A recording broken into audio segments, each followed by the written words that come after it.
para o veto parcial foi feita pelo ministro da Justiça, Ricardo Lewandowski. O titular da pasta teme uma rebelião de facções criminosas nos presídios, caso acabe a saidinha que é concedida desde 1984. Em entrevista coletiva, Lewandowski explicou que será exigido também que os presos tenham bom comportamento.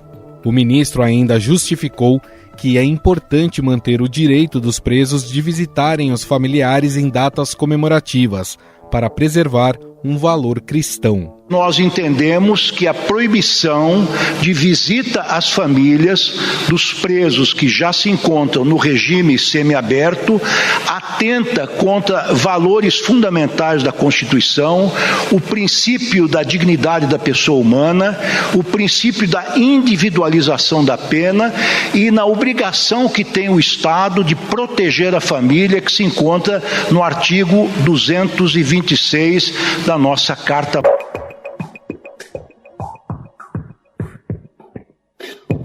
A expectativa é de que o Congresso derrube os vetos do petista. Para isso, a Câmara e o Senado precisam convocar em até 30 dias uma sessão para julgar a decisão presidencial. Para que a lei seja mantida como aprovada no Legislativo, é necessário o apoio de 257 deputados e 41 senadores. Até lá, o texto sancionado com vetos por Lula estará em vigor. Vale lembrar que a proposta foi aprovada com amplo apoio em ambas as casas.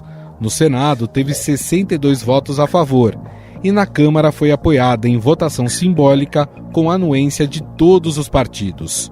O senador Ciro Nogueira, presidente do PP, diz que o veto será derrubado pelo Congresso com a maior facilidade. A percepção é compartilhada entre outros partidos do Centrão. Agora, no que diz respeito a se vai haver o veto ou não, é um pouco imprevisível. Nós temos um governo completamente instável, um governo que não tem o menor foco na segurança pública, né? Mas se isso ocorrer, posso lhe garantir que o Congresso irá derrubar esse veto de uma forma jamais vista na nossa história. O senador Sérgio Moro também afirmou que trabalhará com os colegas para derrubar a proposta. O presidente do Senado, Rodrigo Pacheco, sinalizou aos parlamentares que a próxima sessão do Congresso irá acontecer na quinta-feira desta semana. A ideia é incluir a análise sobre o veto de Lula sobre as saidinhas já nessa próxima sessão. A partir do momento que o Congresso decide um projeto de lei, Câmara e Senado, e vai à sanção, é direito do presidente sancionar ou vetar. Como é direito do Congresso Nacional, a partir de um veto, examiná-lo para poder mantê-lo ou derrubá-lo. Então isso é do processo legislativo, nós temos que respeitar, tanto o Executivo respeitar o Legislativo, quanto o Legislativo o Executivo, e há uma engrenagem constitucional para dirimir conflito. Então não haverá conflito. Qualquer que for a decisão do presidente, nós vamos examinar se vamos manter o veto ou se vamos rejeitá-lo. Mas existe também uma outra questão que pode jogar contra Lula com essa decisão.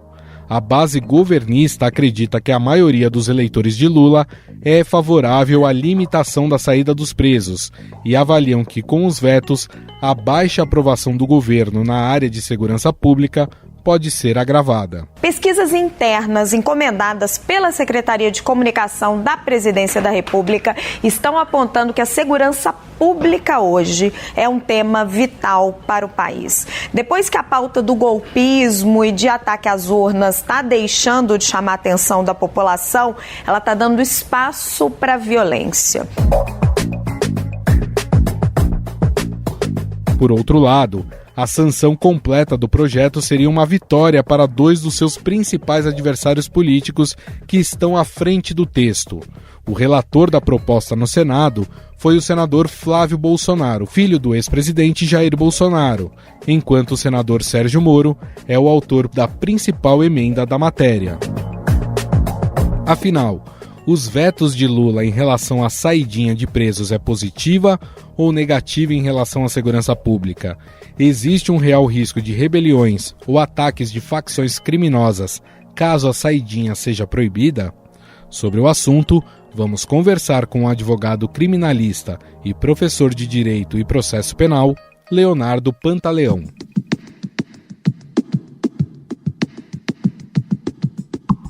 Tudo bem, doutor? Tudo bem, prazer falar com você e com todos que nos acompanham. Doutor, um dos principais argumentos do governo e também até do ministro da Justiça, Lewandowski, para que fossem vetados esses trechos do texto que veio do Congresso Nacional é uma preocupação com possíveis rebeliões por causa da interrupção das saidinhas. Esse risco, de fato, ele existe na sua visão, professor? Sem dúvida alguma. Esse é um dos mecanismos que é utilizado pelo poder público para acalmar a população carcerária, na medida em que a saída temporária era vinculada com a satisfação de determinados requisitos, sejam requisitos subjetivos e também objetivos. Quando eu me refiro a requisito objetivo, eu estou pontuando aqui a necessidade de que o detento esteja cumprindo pena já em regime semiaberto. Não se pode cogitar em saída temporária para aqueles que estão em regime fechado. E o requisito subjetivo, e é esse o grande impacto em relação a essa possibilidade de um alvoroço na massa carcerária, é exatamente o bom comportamento carcerário. Então, a perspectiva de uma saída temporária contribui muito para que a população dentro do ambiente penitenciário se mantenha em ordem, sob pena de, eventualmente, aquele que for flagrado cometendo uma conduta que caracterize uma falta disciplinar, não obter a possibilidade e a perspectiva de sair nessas datas respectivas. Então, o encerramento total dessa saída temporária enfraqueceria um dos motivos básicos e fundamentais de manter a massa, a população carcerária, numa situação de ordem. Há uma percepção de quem defende o fim das saidinhas, de que elas acabam estimulando ou ajudando presos a fugirem e não voltarem para as cadeias. Pelos dados, dá para a gente afirmar isso ou não? Ou essa é uma percepção errônea? Quando a gente pensa em dados quantitativos, se verifica pelas estatísticas que em torno de 95% dos detentos que saem nesse benefício da saída temporária retornam. Então, você tem aí um percentual absolutamente majoritário de pessoas que voltam a dar continuidade ao estabelecido pela legislação. Aí você pode me indagar, bom, mas 5% que sai de um número eventualmente alto pode representar algo significativo. Perfeito, só que aí nós precisamos entender o seguinte, não se pode extinguir um benefício pensando nos 5%. O que tem que fazer, e certamente isso não é feito e precisa ser aperfeiçoado, é uma análise mais aprofundada, talvez até uma análise multidisciplinar, com assistentes sociais, psicólogos, que vão avaliar o perfil, o nível de periculosidade desses candidatos à saída temporária. Com certeza, uma análise mais eficaz, mais aprofundada, seria importante e seria suficiente para já barrar alguns desses 5% da saída temporária. Consequentemente, nós teríamos aí um controle maior, uma aferição mais avalizada a respeito de quem pode gozar desse benefício. Então, me parece que, pelos próprios números, o remédio mais eficaz não é a extinção do benefício, e sim uma melhor avaliação por parte do poder público de quem pode dele se beneficiar. Para o senhor, esse assunto ele foi debatido com a seriedade que ele merece dentro do Congresso Nacional? E digo mais, a interrupção da saidinha demonstra que o Estado não consegue fiscalizar, não consegue cumprir o seu papel de fiscalizar esses presos? Não tenha dúvida disso. O Estado é ele que cria as normas. Só que ele esquece que muitas vezes, algumas dessas normas que ele cria, ele próprio é o destinatário. Então, o que acontece? O próprio Estado criou a legislação que trabalha a ideia da saída temporária, das progressões de regime, livramento condicional, enfim, todos esses benefícios que o reeducando pode obter durante a execução da sua pena. E aí o Estado, quando percebe que, de repente, ele não tem uma estrutura necessária para poder manter aquilo que ele próprio criou, muitas vezes ele opta pela simples e cômoda extinção do benefício. Quando você me indaga se foi feita uma análise ponderada, uma análise fria a respeito desse tema da saída temporária. Aqui eu sou obrigado a relembrar a você que esse tema voltou a ganhar força depois da última saída temporária, no final do ano de 2023, quando nós tivemos uma situação desastrosa realmente, em que um desses indivíduos que saíram nessa saída temporária acabou matando um policial no estado de Minas Gerais. Isso foi um caso que ganhou uma comoção enorme, e aí se culpa o benefício pelo resultado ocorrido, ao invés de se culpar o Estado, a pouca estrutura que o Estado tem para poder verificar quem é apto ou não para sair nessa saída temporária. Então, imagine que existisse já essa estrutura multidisciplinar, uma análise efetiva a respeito da personalidade, da periculosidade de cada um. Muito provavelmente aquele indivíduo que disparou contra o policial certamente não teria sido considerado apto para poder gozar desse benefício, ou seja, não teria acontecido isso. Quando isso acontece, surge aquilo que nós chamamos de direito penal de emergência. E o que é isso?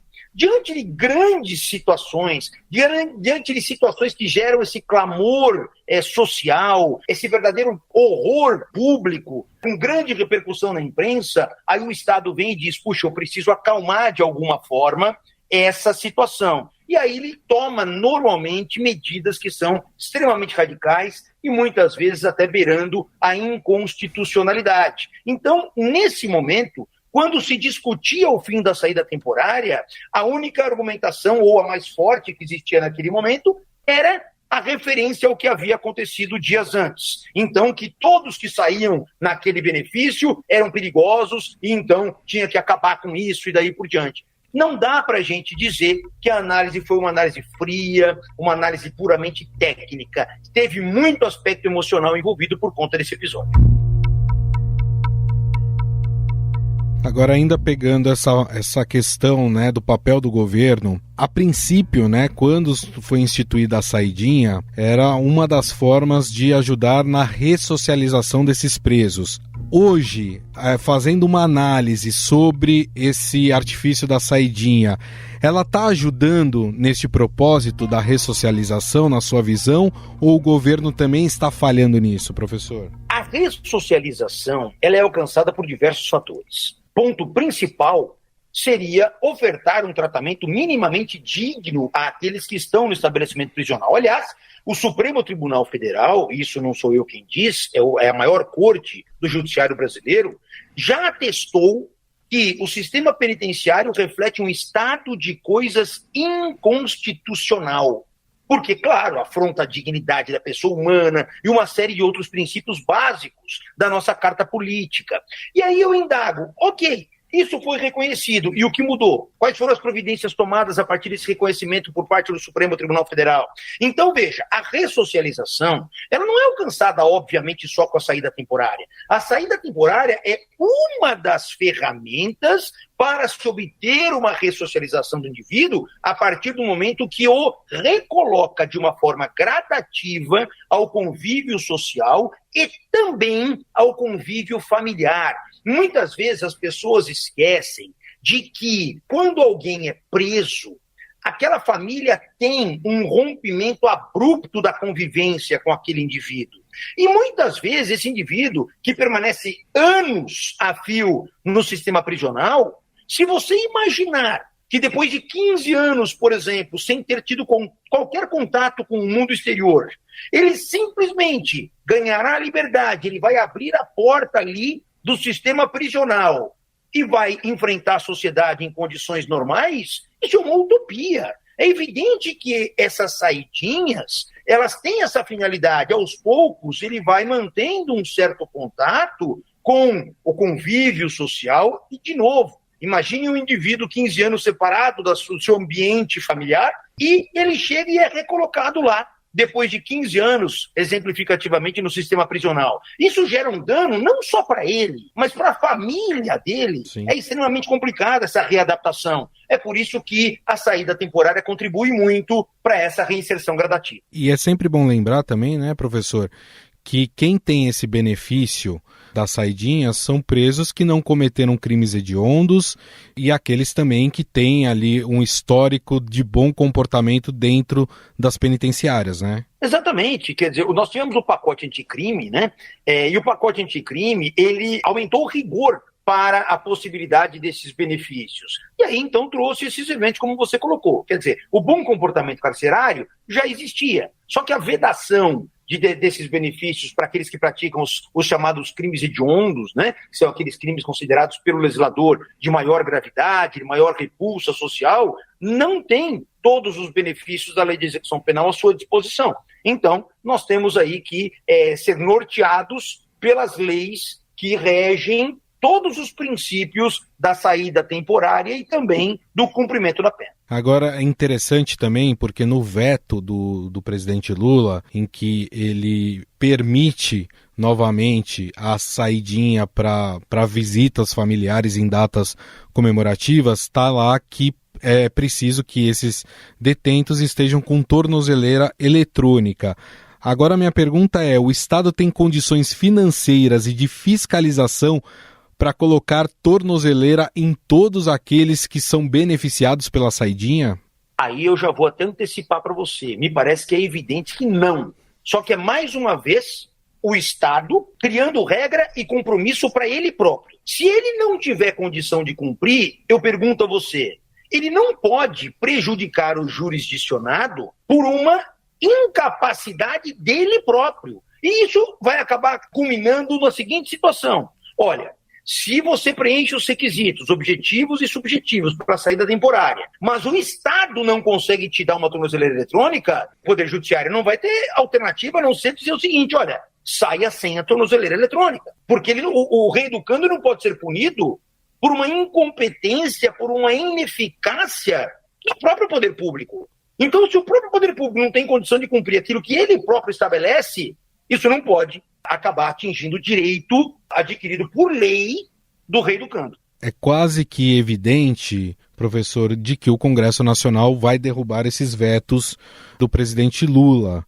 Digo evidente pelas declarações que a gente tem ouvido em relação a esse tema. Claro que pode acontecer do Congresso não derrubar esses vetos, mas caso eles sejam derrubados, qual que é o impacto disso dentro do nosso sistema penitenciário, já que o Brasil tem uma das maiores populações carcerárias do mundo? Você tocou num ponto muito importante. De fato, o Brasil tem uma das maiores populações carcerárias. O Brasil é o terceiro país no mundo que mais prende. O Brasil só fica atrás da China e dos Estados Unidos. Isso também acaba, de uma forma estatística, com aquela ideia da impunidade, né? Que o Brasil é o país da impunidade e daí por diante. E sendo importante dizer que um percentual extremamente significativo dessas pessoas presas sequer tem uma sentença condenatória transitada em julgado. São presos provisórios, muitas vezes em prisão preventiva, inclusive. O que vem chamando a atenção do Supremo Tribunal Federal, que até recentemente o ministro Dias Toffoli se manifestou sobre esse tema. Agora, se ocorrer a derrubada do veto do presidente por parte do Congresso, certamente o impacto será muito grande no sistema prisional. Eu acho que a perspectiva de rebeliões, de motins, será muito evidente em relação a isso. Por isso, o Congresso tem que ter muita calma, muita sabedoria, tem que ter a dimensão, porque, na verdade, diante daquele cenário do direito penal de emergência, os congressistas, muitas vezes, transformam o direito penal num instrumento de vingança.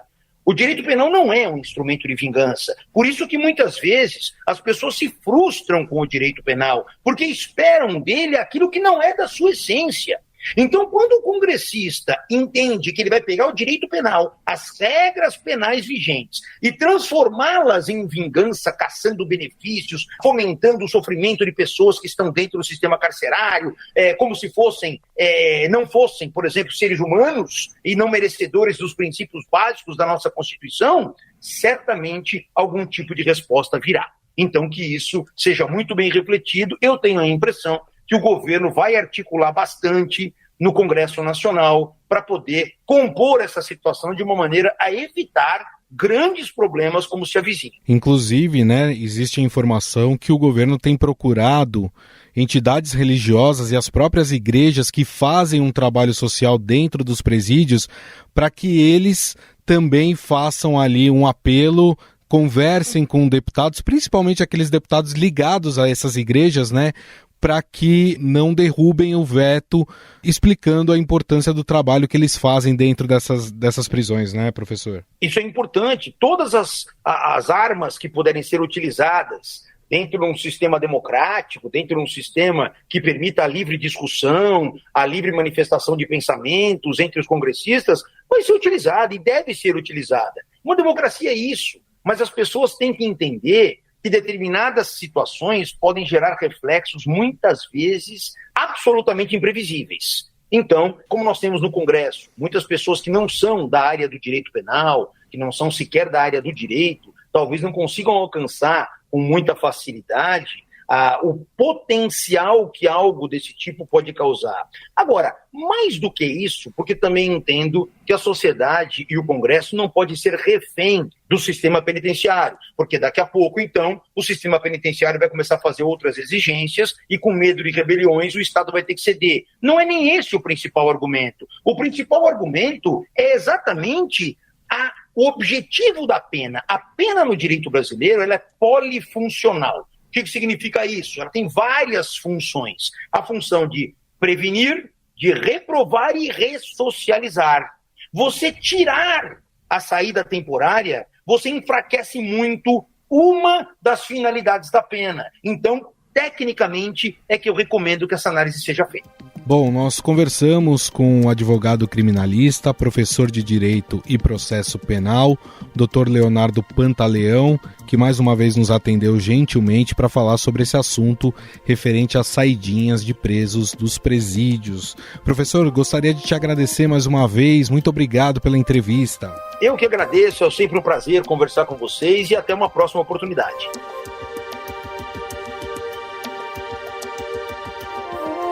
Estadão Notícias.